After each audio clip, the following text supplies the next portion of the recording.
ప్రియ సహోదరి సహోదరుడా, ఈ దినం దావీదు రచించిన కీర్తనల గ్రంథము నుండి 21వ అధ్యాయం చదువుకుందాం.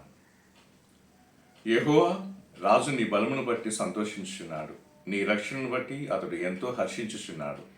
అతని మనోభిష్టము నీవు సఫలం చేయుచున్నావు, అతని పెదవుల్లో నుండి వచ్చిన ప్రార్థన నీవు మానక అంగీకరించుచున్నావు.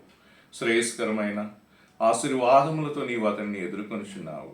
అతని తల మీద అపరంజి కిరీటం నీవు ఉంచి ఉన్నావు. ఆయుష్ నిమ్మని అతడు నిన్ను వరమడుగుగా నీవు దానిని అతనికి అనుగ్రహించి ఉన్నావు. సదాకాలం నిలిచి దీర్ఘాయువు నీవు దయచేసి ఉన్నావు. నీ రక్షణ వలన అతనికి గొప్ప మహిమ కలిగను. గౌరవ ప్రభావములను నీవు అతనికి ధరింపజేసి ఉన్నావు. నిత్యము ఆశీర్వాద కారకుడుగా నుండినట్లు నీవు అతన్ని నియమించి ఉన్నావు. నీ సన్నిధిని సంతోషముతో అతన్ని నుల్లసింపజేసి ఉన్నావు. ఎలయనగా రాజు యెరూషలేమునందు నమ్మిక ఉంచుచున్నాడు. సర్వోన్నతుని కృపచేత అతడు కదలకుండా నిల్చును. నీ హస్తము నీ శత్రువులందరినీ చిక్కించుకొనును.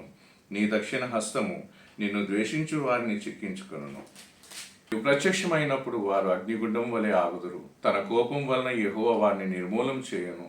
అగ్ని వారిని దహించును. భూమి మీద నుండకుండా వారి గర్భఫలమును నీవు నాశనం చేసేదవు.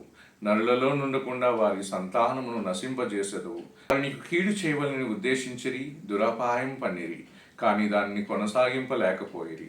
నీవు వారిని వెనుకకు త్రిప్పివేసేదవు. నీ వింటి నారులను బిగించి వారిని ముఖం మీద కొట్టుదువు. యెహోవా నీ బలమును బట్టి నిన్ను హెచ్చించుకొనుము.